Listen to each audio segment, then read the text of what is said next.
How you guys doing today? Welcome to another episode of On the Line. My name is Anthony Gangi, correctional advocate and host of a show called Tier Talk. Again, we're going to continue our discussion on inmate manipulation. I want to complete this whole block of what I feel is very informative material. Definitely material I want to get out there. I want you guys to consume. With that said, today I want to talk about obligation.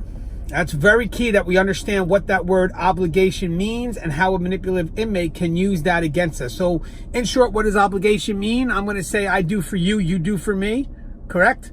If I do something for you, in return, you do something for me. That's what obligation is. And in corrections, we never want to feel obligated to anyone. Because believe it or not, when someone does something for you, you do get an overwhelming sense to pay them back. And inmates know that. That's why sometimes they'll choose the word favor. You know what, Officer Gangi? I know that you have been good to me. So what I'm going to do is I'm going to go ahead and clean your area special. I'll do you that favor. And my response is going to be, no, you're going to do it because I told you to do it. Because that's the order I gave you. And if you're not going to do it to my liking, I'll just find somebody else. But we're not going to use that favor because what does favor imply? Favor implies that if you do something for me, now I have to give you something back. Also, on another note, let's say you have an inmate that saves a staff member's life.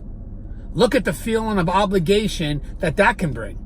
Imagine if you're in need of help and the first person to save your life is an inmate.